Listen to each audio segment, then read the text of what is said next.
अपने मृत पति के जीवन दान हेतु एक अभिनेत्री यमराज सन खड़ी थी। कजरारे नयनों को तीखा कर रही थी कि उस समय लग रही सुंदर वो बड़ी थी।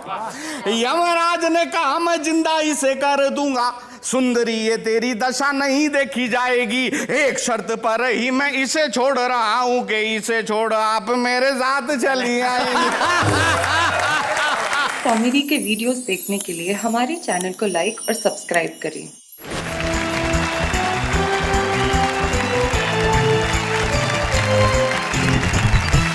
तो भाई प्रारंभ करते हैं हमारे कवियों की दीपमाला। यहाँ डॉक्टर सुरेश अवस्थी हैं, मुजावर मालेगावी हैं, ममता शर्मा, और इधर सरदार तुक तुक, संजय झाला और दिनेश दिग्गज है। भाई महफिल पूरी सजी हुई है, तमाम तरह के पटाखे हैं यहाँ पे। यहाँ रॉकेट भी है, फुलझड़ी भी है, अनार भी है, लड़ालड़ भी है, जमीन चक्कर भी है, जमीन चक्री भी है, और एक वो सबसे अंत में टिकड़ी भी है जो तुरंत फूट जाती है। आइए पटाखों की इस लड़ालड़ को जलाएं। तो सबसे पहले मैं बुलाना चाहता हूं उसे जो बड़ा कमाल का कवि है। कौन? मैंने कल भी आपको बताया था वो कॉन्फिडेंस का कवि है। वजन 42 किलो 300 ग्राम। हाँ। नाम दिग्गज, उज्जैन में रहते हैं। एक बार कहीं जा रहे थे, मैंने कहा दिनेश कहाँ जा रहे हो? बोले भाई साहब जिधर की हवा। तो अपनी मर्जी से अपने सफर के कहाँ हम हैं, रुख हवाओं का जिधर का है उधर के हम हैं। लेकिन वो अपनी कविताओं की उड़ान में आपको वहां वहां ले जाएगा जहां जहां सिर्फ हंसी होगी। दिनेश दिग्गज।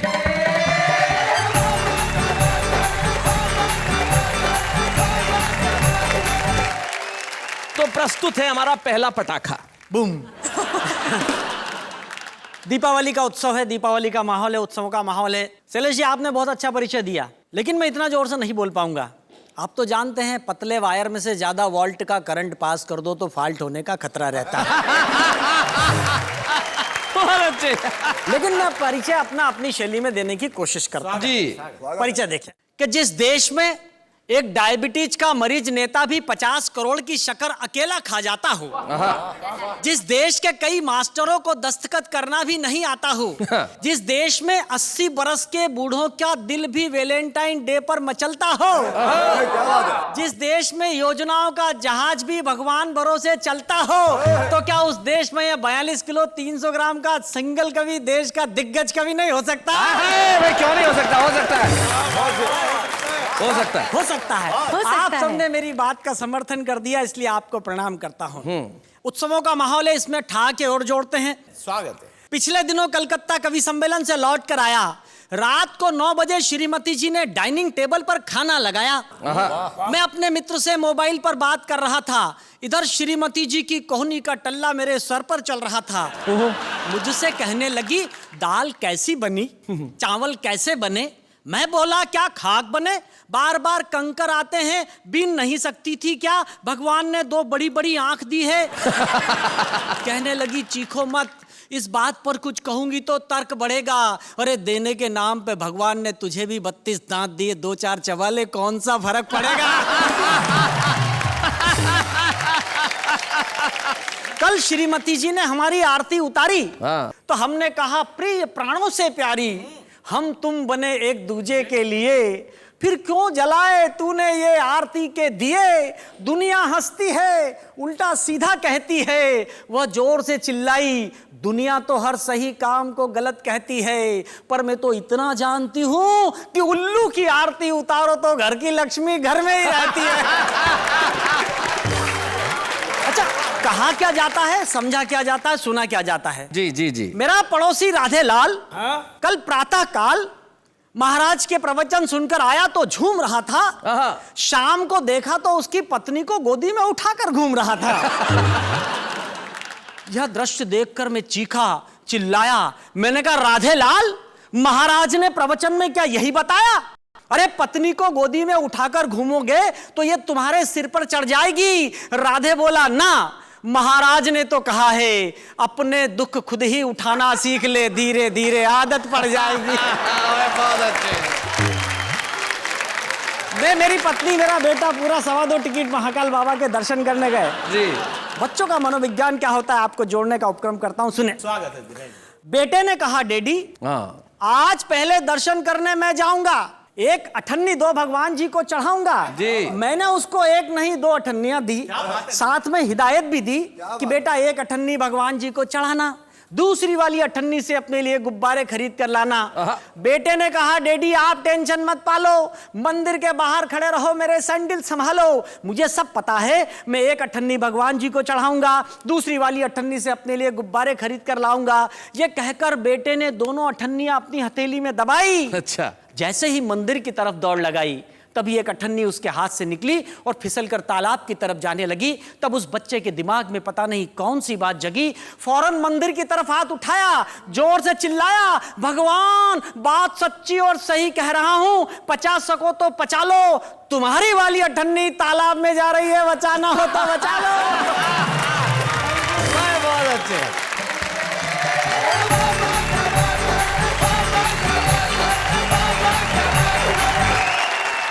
कविता पढ़ने के बाद दिनेश दिग्गज के चेहरे पे करुणा का ऐसा स्थायी भाव आ गया है जैसे इसका जन्म चंदा लेने के लिए ही हुआ हो। क्या कमाल की कविता पढ़ी भाई, वाह वाह, अद्भुत दिनेश दिग्गज, बहुत बढ़िया पढ़ा तुमने, बहुत मजा आया। आप कुछ कहना चाह रहे हैं डॉक्टर अवस्थी? नहीं, मैं शैलेश जी ये कहना चाह रहा हूँ कि दिनेश जी ने एक मुद्दा बहुत बढ़िया उठाया। जी। आदमी प्रवचन सुनने जाता है तो अपने मतलब की बात लाता है। हाँ। पत्नी को उठा के घूम रहा था इनके मोहल्ले में। जी। मेरे मोहल्ले में एक आदमी गया प्रवचन सुन के। अच्छा। सुन के लौटा, तुरंत काम वाली बाई से शादी कर ली, पत्नी को बाहर निकाल दिया। ओहो। मोहल्ले वालों ने पूछा तूने ये क्या किया? बोले बाबा जी ने प्रवचन दिया है, माया छोड़ो शांति के साथ रहो। तो ये बताइए डॉक्टर साहब के शांति कैसी है? चारों तरफ शांति ही शांति है। तो भाई ये हमारी चुहलबाजी तो यहाँ यूं चलती रहेगी, लेकिन अगले कवि जो उस कोने में तैयार है बिल्कुल। यस। जब से कार्यक्रम शुरू हुआ उनकी निगाह सिर्फ तुम्हारी तरफ है, वो लगातार तुम्हें देखे जा रहे हैं। उनके लिए गीत भी लिखा हूँ सर मैं। अरे वहां से कह रहे हैं कि जो सुनाऊंगा उन्हीं के लिए लिखा हूँ। हाय हाय हाय हाय, ये जो हमारी भाषा का मजा है, ये जो हमारी दक्षिणी थोड़ी बहुत आती है, उन्हीं के लिए लिखा हूँ। तो जरा वहां से उठिए हल्लू हल्लू मुजावर मियाँ, और जरा यहाँ आइए, हम आपके लिए तालियां बजाएंगे ना। मुजावर मालेगावी।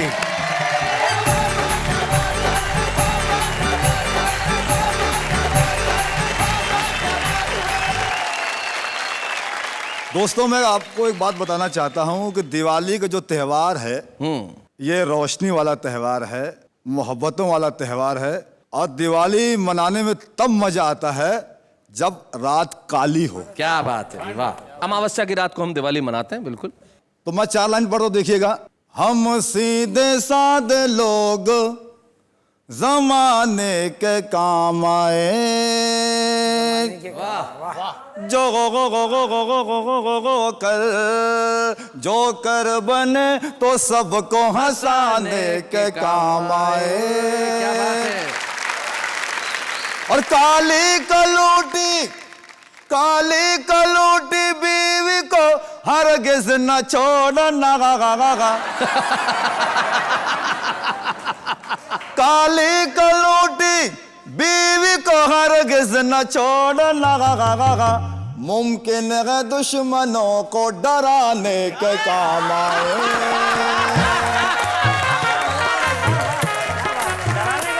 ये चश्मा जो है जी, उसकी खास बात क्या मालूम? क्या मैं हाजिर करता हूँ, सुनाए। बालों की नुमाइश में मगन देख रहा हूँ, और बरसों से जिसे उजड़ा चमन देख रहा हूँ। भाई आपके लिए नहीं। बालों की नुमाइश में मगन देख रहा हूँ, बरसों से जिसे उजड़ा चमन देख रहा हूँ। जिस रोज से ससुरे का लगाया हूँ मैं चश्मा, जिस रोज से ससुरे का लगाया हूँ मैं चश्मा, मैं रात में बकरी को हिरन देख रहा हूँ। क्या बात है भाई मुजावर साहब, क्या बात है भाई, एक बार जोरदार तालियां भाई, कमाल कर दिया। आपके ससुरे के पास एक आध एक्स्ट्रा चश्मा हो तो भेजिए। इनको देखकर मुझे गीत याद आया। हाय हाय हाय हाय। अनएजुकेटेड मतलब जंगली बबूल लफ्ज इस्तेमाल किया मैं। जंगली बबूल। देखिएगा, ये इनके लिए आप इनके लिए। समर्पित कर रहे हैं, सुनिए। ए में भी ये तू है, मैं हूँ जंगली बबूल। बबू गो गो गो गो गो गो गो गो गो गो गो। ए में भी ये तू है, मैं हूँ जंगली बबूल। ए में भी ये तू है, मैं हूँ जंगली बबूल। कैसे तेरा बाप मुझे करेगा कबूल। ए में भी ये तू है, मैं हूँ जंगली बबूल। ए में भी ये तू है, मैं हूँ जंगली बबूल। कैसे तेरा बाप मुझे करेगा कबूल। ए में भी ये, ए में भी ये, ए में भी ये। और बात मेरी मान तू है देखने में हूर। हाय हाय हाय। और गौर से तू देख मुझे, मैं हूँ लंगूर। और बात मेरी मान तू है देखने में हूर। गौर से तू देख मुझे, मैं हूँ लंगूर। चांद का है टुकड़ा ये तेरा मुखड़ा। चांद का है टुकड़ा ये तेरा मुखड़ा। कछुए के जैसा है ये मेरा मुसड़ा। तू है कोला कोला, तू है ठंडा ठंडा कूल। तू कैसे तेरा बाप मुझे करेगा कबूल। ये बंद बदर खास देखे जी। बाल लगी मेरे शाहरुख खान की तरह। क्या बात है। और गाल लगी मेरे आमिर खान की तरह। गाल लगी मेरे आमिर खान की तरह। हालत लगी मेरी सलमान की तरह। हालत लगी मेरी सलमान की तरह। सूरत लगी सैफ अली खान की तरह। जॉनी लीवर जैसा मैं हूँ, तू है काजू। काजूल। जॉनी लीवर जैसा मैं हूँ, तू है काजूल। कैसे तेरा बाप मुझे करेगा कबूल। बन हाजिर करता हूँ, देखिएगा। जेल की हवाएं मैंने खाई कई बार। अच्छा। और गांव से हुआ हूँ कई बार तड़ी पार। गांव से हुआ हूँ कई बार तड़ी पार। तेरा बड़ा भाई जो है वो है हवलदार। जो है छोटा जज की चलाता है वो कार। आलू वाला मैं हूँ और तू है क्रीम रूल। Cream rule. आलू वाला मैं हूँ और तू है क्रीम रूल। कैसे तेरा बाप मुझे करेगा कबूल। इन्हें भी ये तू है, मैं हूँ जंगली बबूल। कैसे तेरा बाप मुझे करेगा कबूल। इन्हें भी ये, इन्हें भी ये। आखिरी बंद इसी तरह मोहब्बत और संवाद कर रहे हैं। ये बदर खास बंद देखिएगा जी। आगरा का ताजमहल है तेरा बदन। हाय हाय। और जुल्फों में तेरी तारों की गई अंजुमन। जुल्फों में तेरी तारों की गई अंजुमन। गेंद जैसी मोटी मोटी खाल है मेरी। गेंद जैसी मोटी मोटी खाल है मेरी। टीबी के मरीज जैसी चाल है मेरी। हाय हाय। तू चमेली मोगरा में धतूरे का फूल।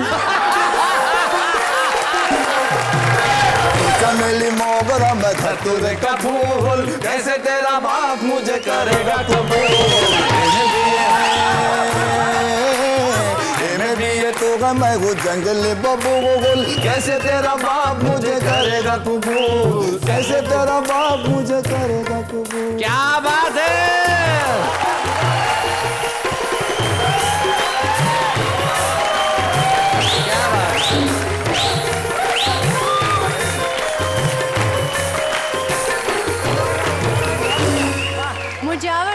मुजावर भाई गया बेचारा, काम से गया। मुजावर भाई आपके लिए वाह वाह, क्या बात है। भाई, इतना अच्छा परफॉर्मेंस था बहुत आपका। शुक्रिया, बहुत बहुत भाई, कमाल किया। धन्यवाद, बहुत बहुत शुक्रिया।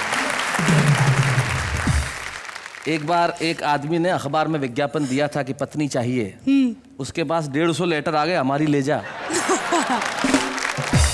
मैं जानता हूं कल से शहर शहर में काजोल को लोग काजोल नहीं काजूल ही कहेंगे और कहेंगे कि काजूल मैं तुझे क्रीम रूल खिलाऊंगा।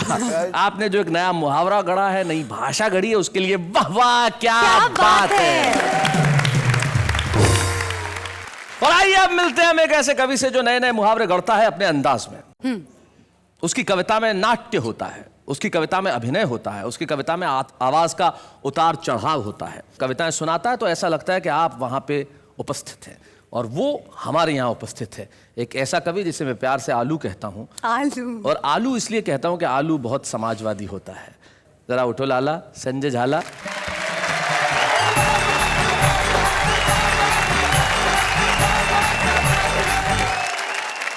मैं आप सभी को प्रणाम करता हूं और दिवाली की आपको अनंत शुभकामनाएं प्रेषित करता हूं। ये मुझे आपको देख के कह रही थी कि इनको देखते ही मुझे इनके गाल खींचने की इच्छा होती है, ऐसा ये कह रहे हैं। इनको देख के मेरी भी ऐसी इच्छा होती है। देखिए, इन दिनों रामलीलाएं चल रही हैं, दिवाली आने वाली है। मैं दो छोटे छोटे छंद सुनाता हूं, उसके बाद अपनी एक कविता। एक जगह रामलीला हो रही थी, वहां रावण का जो रोल करने वाला था वो अचानक गायब हो जाता है। तो सार्वजनिक निर्माण विभाग अर्थात पीडब्ल्यूडी का एक ठेकेदार होता है, उसको रावण का रोल दे दिया जाता है। वो क्या करता है आप लोग आनंद लेंगे। मैं छंद सुनाता। स्वागत है संजय। हो एक राम लीला के महंत जी ने ऐसे कहा, लीला का रवानी है तो रावण लाइए। मैंने कहा रावणों की कमी क्या है दुनिया में, चाहे जिसको भी सिंहासन पे बिठाइए। कि एक ठेकेदार को बना दिया था रावण जी। हाँ। बोला माल्यवान से व्यवस्था करवाइए, नल नील राम जी का पुल जो बना रहे हैं उसका ही ठेका मेरे नाम करवाइए। एक छंद और सुनाता हूं। बहुत अच्छे। एक कल्पना कीजिए कि नई नई अभिनेत्री का नया नया पति मरा है, यमराज आया हुआ उसे लेने और भैंसा पार्क किया हुआ है पास में। दृश्य देखें, अपने मृत पति के जीवन दान हेतु एक अभिनेत्री यमराज सन खड़ी थी। कजरारे नयनों को तीखा कर रही थी कि उस समय लग रही सुंदर वो बड़ी थी। यमराज ने कहा मैं जिंदा इसे कर दूंगा, सुंदरी ये तेरी दशा नहीं देखी जाएगी, एक शर्त पर ही मैं इसे छोड़ रहा हूं कि इसे छोड़ आप मेरे साथ चली आएंगी। बहुत अच्छे। आपने फिल्म टाइटैनिक देखी होगी, मेरी एक कविता है इंडियन टाइटैनिक। वाह। इसमें जैसे उस टाइटैनिक में था, इस टाइटैनिक में भी तरह तरह के यात्री सवार होते हैं। मैं कविता आप तक पहुंचाता हूं। जी, और दीपावली पे तो एक कविता बिल्कुल मुफीद है कि इतने सारे क्रूज जाते हैं। कल्पना कीजिए दीपावली हाँ। के अवसर पे ऐसा कोई क्रूज जा रहा है। हाँ बिल्कुल, कविता प्रारंभ करता हूं। उफ ओह आह, क्या बात है। डोंट वरी, ये है मुंबई बंदरगाह। जहाज पर लिखा हुआ है नीति, नियम, न्याय और नैतिकता। जहाज रवाना होने से पहले इन चारों नन्नों का बड़ा शोरगुल था। टिकट एक भी नहीं बिका, लेकिन पूरा जहाज फुल था। टिकट चेक कराए गए, कुछ यात्री तहखाने में, कुछ मैखाने में, कुछ दिनेश जैसे थे घुसल खाने में पाए गए। टिकट कलेक्टर सिद्धांत कोने में खड़ा खड़ा रो रहा था बेचारा, क्योंकि कुछ लोकतांत्रिक आत्माओं ने उसे चढ़ते ही मारा। अब प्रारंभ होता है साहब, जहाज में एक भव्य मंदिर होता है। एक अमेरिका से यात्री आता है, स्टैनली मॉरिस नोबल। सोचता है भगवान के दर्शन कर लूं, पूरी यात्रा अच्छी निकलेगी। स्टैनली मॉरिस नोबल जो ही भगवान के मंदिर के दर्शन करके नीचे उतरा, जो ही एक चमत्कार हुआ, उसकी चप्पलें गायब थी। मॉरिस नोबल मंदिर की सीढ़ियों पर बैठकर रोने लगा। हाँ। इतने में ही एक श्वेत, धवल, स्निग्ध और हिमाच्छादित देवदूत आकर उसे गीता का उपदेश देने लगा। मां शुचः, शोक मत कर, धैर्य धारण कर, जो होता है वो होता है बिल्कुल सही, मुझे देख मेरी भी गई।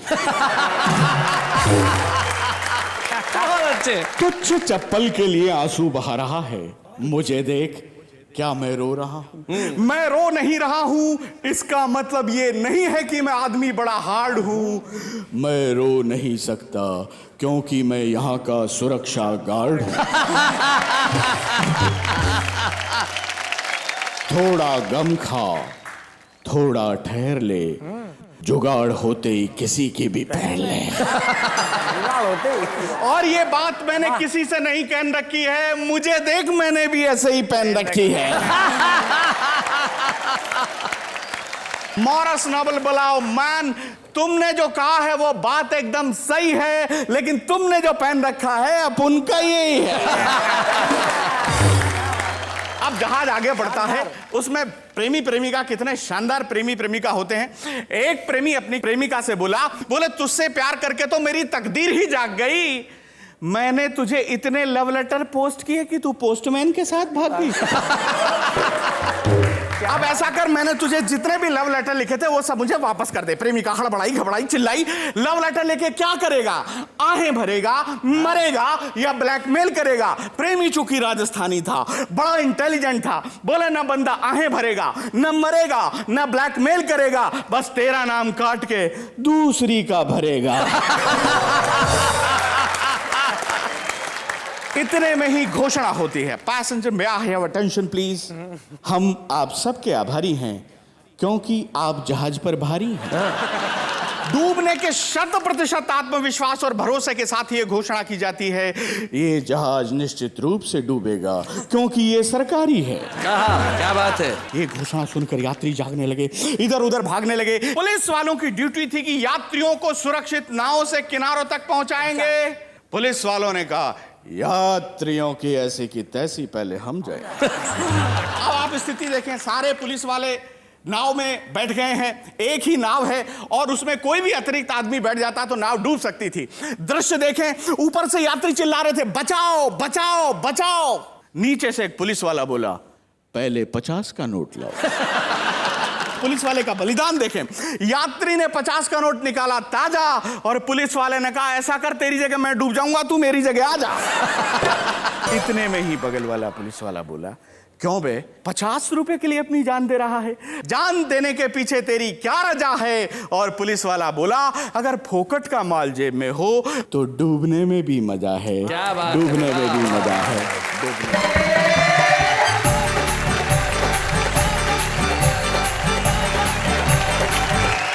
वाह वाह क्या बात है संजय जी। क्या बात है, ये आपके अंदाज में ही हाथ हिला रही हैं। लगता है रिश्ते में आप दूर के भाई बहन हैं। हाँ जी, वाह वाह क्या बात क्या है। बात है, बहुत बढ़िया। संजय जी आपने बहुत बहुत अच्छे ढंग से सुनाया, कमाल कर दिया संजय झाला। सचमुच जब जहाज जाते हैं और उसमें वजन बढ़ जाए तो ऐसा होता है। मुझे याद है एक बार एक हेलीकॉप्टर में 10 पुरुष थे, एक महिला थी। अब पायलट ने कहा कि भाई इसमें वजन ज्यादा है, कैसे उड़ेगा, किसी न किसी को तो कूदना पड़ेगा। तो क्या किया जाए, एक रस्सी लटका दी गई, उस रस्सी पे सारे पुरुष और वो महिला लटक गई। अब कूदे कौन? तो महिला ने भाषण देना शुरू किया, त्याग मैं करूंगी, कूदना मुझे ही पड़ेगा। मैं माँ हूं, मैं बहन हूं, मैं बेटी हूं, मैंने देश और समाज का निर्माण किया है। आज जब बारी आई है बलिदान की तो फिर से मैं ही कूदूंगी। जैसे ही भाषण समाप्त हुआ 10 ही पुरुषों ने ताली बजाना शुरू कर दिया। तो भाई इन्होंने तो हमारी दिवाली कमाल की कर दी। आप क्या कहना चाहती हैं इस पे? आपकी लाइफ में दिवाली की क्या इंपॉर्टेंस है? अरे मेरी तो शादी दिवाली की वजह से हुई। वाओ, हाँ। वो कैसे? अरे मेरी होने वाली वाइफ ने मुझे धमकी दी थी कि दिवाली तक मैं अपने माँ बाप से उसके बारे में बात कर लूं। एक मिनट, पर अगर आप दिवाली तक बात ना करते तो उसने कहा अगर दिवाली तक बात नहीं की तो उसके 2 दिन बाद ही भाई दूज आता है। कविता तो हर दिल में पलती है। हाँ। और हमारे साथ एक मेहमान आज ऐसे हैं जो कवि नहीं है। तो हमने कहा कविता का ये मंच तो सबका स्वागत करता है, हम तो बाहें खोल के खड़े, जो आए चाहे मन में जैसा आए वैसा सुनाए, लेकिन सिर्फ परिणाम में हमारे चेहरों पे हंसी आए। राजीव निगम।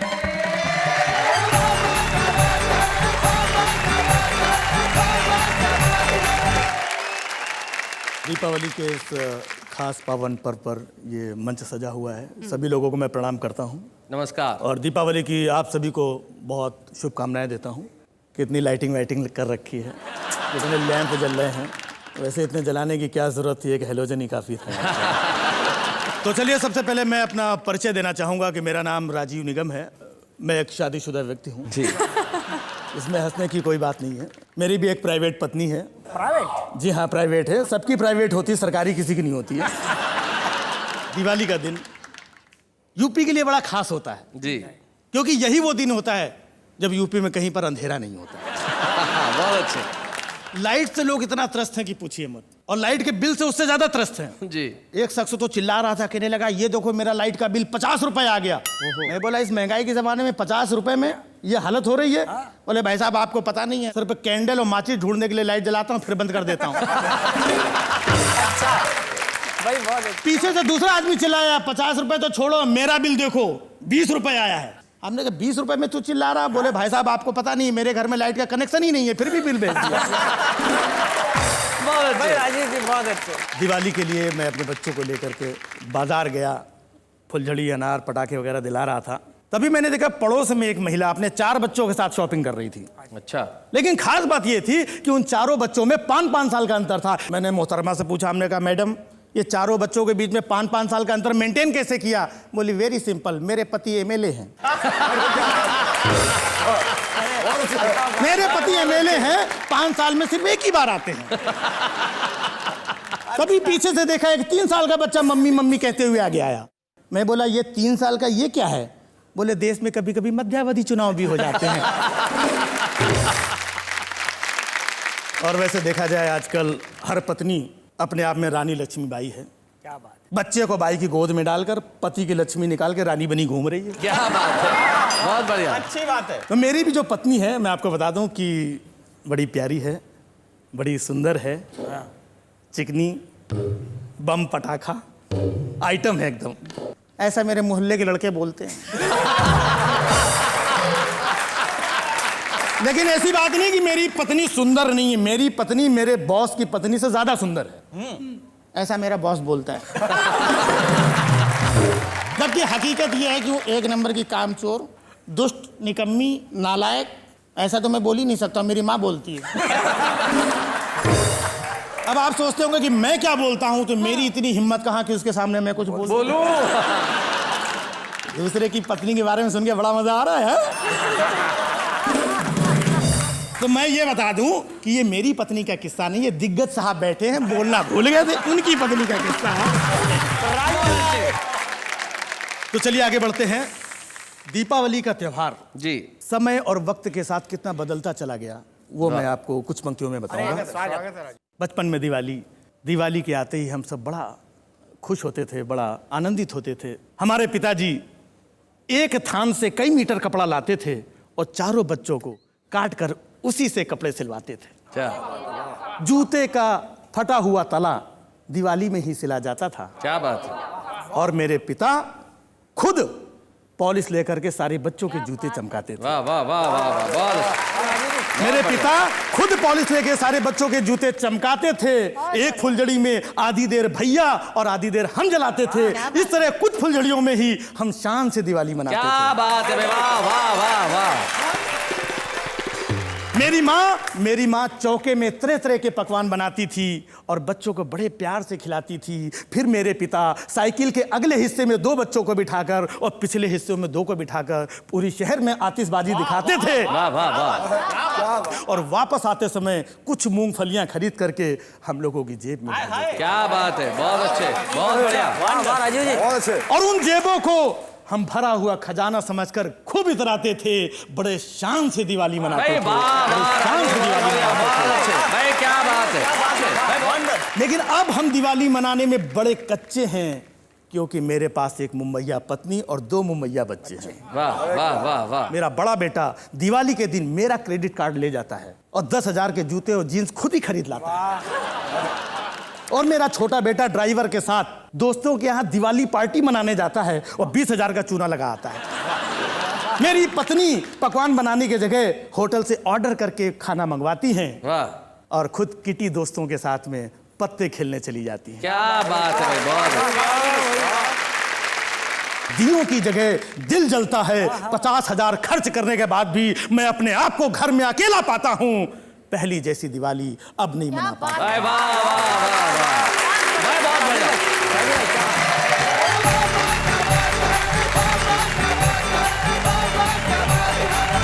क्या बात है भाई। राजीव कह रहे थे कि वो कवि नहीं है, लेकिन जिस ढंग से उन्होंने सुनाया निश्चित तौर पे बेहद प्रभावी था। और दिवाली की बात कर रहे थे कि पहले दिवाली कुछ और थी और आज दिवाली कुछ और है। तो इस सच पे मुझे अपनी एक बेहद प्रिय पंक्ति याद आती है जो किसी कविता में मैंने कही थी कि 21वीं सदी का बस इतना सा प्रभाव है, पहले अभावों में खुशियां थी, अब खुशियों का अभाव है। अरे क्या बात है, वाह। क्या बात है शैलेश जी।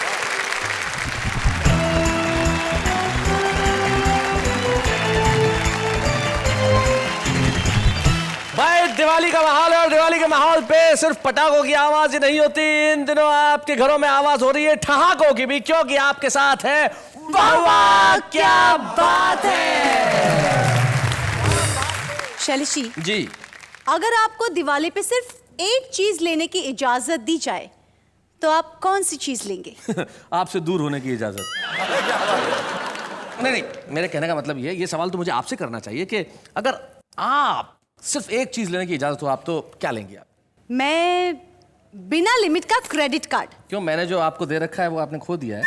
नहीं, वो उसकी लिमिट खत्म आने को ही है। लिमिट खत्म होगी ही ना, क्योंकि महिलाओं को शॉपिंग से दूर रखना मुश्किल ही नहीं नामुमकिन है। खैर, इन्हें तो मैं शॉपिंग से दूर रख लूंगा, लेकिन जो हमारा आम आदमी जिसके भीतर कविताएं हैं उसे कविताओं से दूर रखना थोड़ा सा मुश्किल है। वो कैसे अपनी कविताएं बाहर लेके आता है, जरा देखते हैं। मत पूछ मोहब्बत में क्या क्या जख्म खाए हैं, उसके घर के सामने हिमेश के गाने गाए हैं। हर महीने बढ़ जाता है मोबाइल का बिल और अब इसीलिए नहीं लगता मेरा पढ़ाई में दिल। कुछ पल मिलते हैं कुछ पल के लिए, इसलिए जी लो इन्हें हर पल के लिए। ये वक्त तो एक रेत की तरफ फिसल जाएगा और दे जाएगा यादें उम्र भर के लिए। सावन का महीना और पवन करे शोर, अरे अपनी ही शायरी सुन के मैं खुद हो गया हूँ बोर। तेरी झील सी आंखों में डूब जाने को जी करता है, मगर क्या करो तेरा इतना बड़ा चश्मा बीच में आ जाता है। Baa baa black sheep have you any wool, जब पापा जाते हैं ऑफिस मम्मी को जाते हैं भूल। बाबा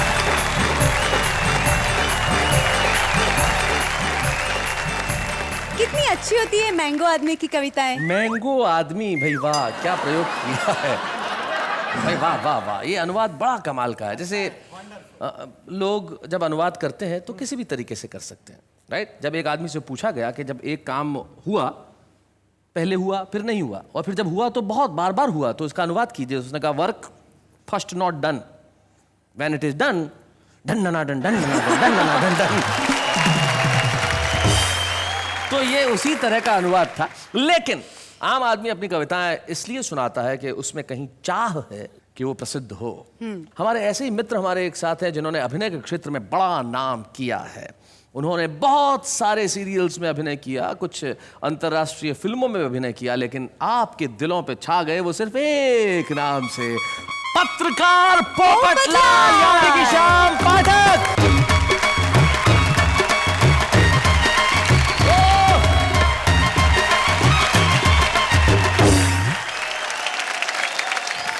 मेहता साहब, हाँ? वो आपने बोला था ना, वो कहाँ है? अरे कौन वो? कविता। वो तो तुम्हारे पास होगी ना? अरे मेरे पास होती तो मैं यहाँ क्यों आता भाई? कविता तो आपके पास है। एक मिनट पोपटलाल भाई, कौन सी कविता इनके पास है? एक मिनट। अंजलि भाभी, इन्होंने कहा था कि कविता इनके पास है, वो कविता से मुझे मिलवाएंगे, तो इसलिए मैं यहाँ आया हूँ भाई। कविता कहाँ है, मिलवाइए। हे भगवान, मैं कविता से मिलवाऊंगा ऐसा नहीं कहा था, मैं कविता सुनवाऊंगा ऐसा कहा था। एक बार मिलवा दीजिए, जिंदगी भर सुनता रहूंगा। देखो, तुम पोपटलाल भावनाओं में मत बहो, इमोशन में मत आओ। देखो, करोड़ों लोग इस प्रोग्राम को देखते हैं और करोड़ों लोग हैं, मतलब करोड़ों लड़कियां भी होंगी। क्या बात कर रहे हैं? और करोड़ों लड़कियां प्रोग्राम देख रही होंगी और कविता का प्रोग्राम है, मतलब उन्हें कविता से प्यार होगा। 4 लाइन सुना दो, हो सकता है तुम्हारी कविता सुनकर कोई तुम्हें पसंद कर ले। अच्छा, हाँ तो ठीक है, फिर सुनिए। सुनाइए। हाँ। देखिए, वैसे मैं कवि तो हूँ नहीं जी। यहाँ बैठे हुए सारे दिग्गज कवि और हमारे देश के सारे महान कवियों को शत शत प्रणाम करके मैं एक छोटी सी कोशिश करता हूँ। जी, सुनाइए। भाई, पेट्रोल के दाम कम करो या न करो, हाँ, खाने की कीमतें बढ़ा सबको डरा दो, हाँ, मेरी सेहत पे सबसे फर्क पड़ता नहीं। अब आप इस दिवाली बस मेरी शादी करा दो। भाई, मुझे इस दुनिया के बवाल से बचाइए।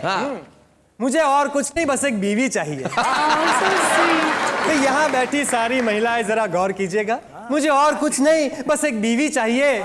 मैं भी दिवाली मनाना चाहता हूँ, एक हमसफर के साथ फुलझड़ी जलाना चाहता हूँ। बस एक फुलझड़ी दिला दो, आप इस दिवाली मेरी शादी करा दो।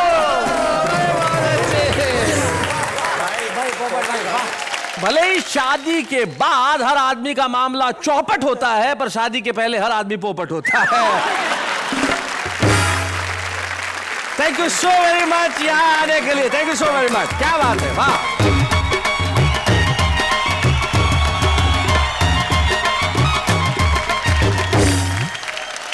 अब वक्त आ गया है हमारे उस कवि मित्र को सम्मानित करने का जिसने जीवन में सिर्फ कविता के क्षेत्र में ही काम नहीं किया व्यंग्य भी लिखे और कई पुस्तकें जिनकी प्रकाशित हुई। और आज दीपावली के इस माहौल में हमें बड़ी खुशी है कि हमारे बीच में हास्य व्यंग्य का एक ऐसा अनूठा कवि है जिसने जीवन में बहुत संघर्ष किए। उसके संघर्षों को मैंने करीब से देखा है, लेकिन हर संघर्ष के बाद वो हंसी निकाल के लाता है। संजय झाला।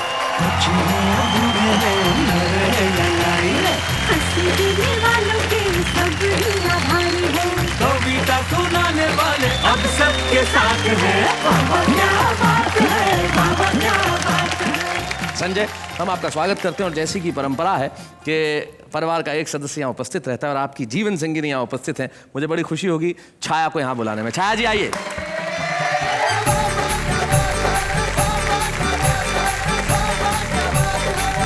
छाया, स्वागत है आपका यहाँ। जहाँ तक मेरी जानकारी है आपके पिता कवि हैं। हाँ जी। आपके भाई कवि हैं प्रवीण शुक्ल, पिता हाँ ब्रज घायल, और आपके पति कवि हैं। सारे कवियों के आसपास कैसा महसूस करती हैं आप? जब मुझे पता चला मैं कवि की बेटी हूँ और कवि की बहन हूँ और मुझे पति भी कवि के रूप में मिल रहे हैं, तो मुझे लगा परमात्मा के दंड देने का साहित्यिक तरीका है। हास्य व्यंग्य के कवि है संजय झाला, घर में कैसा बर्ताव करते हैं? कल ही ये पूजा कर रहे थे तो मेरी तरफ देखकर बोले, हे भगवान, जैसी पत्नी मेरी है ऐसी हिम्मत करके एक तू भी रख के दे।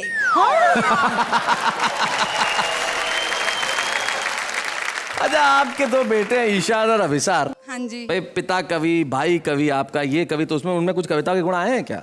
हाँ जी, मेरा छोटा बेटा ईशान हाँ। एक दिन मेरे पास आया और बोला, मम्मा मैंने एक कविता लिखी है। अच्छा। तो मैंने कहा बेटा सुनाओ।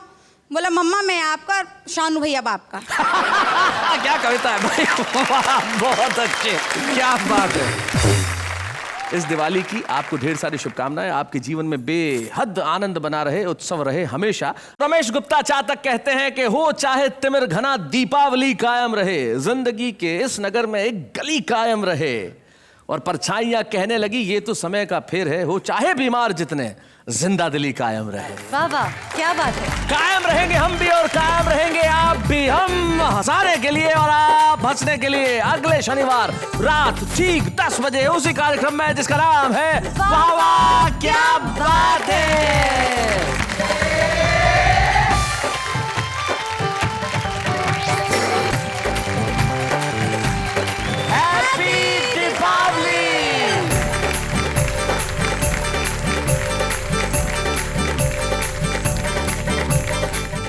कॉमेडी के वीडियोस देखने के लिए हमारे चैनल को लाइक और सब्सक्राइब करें।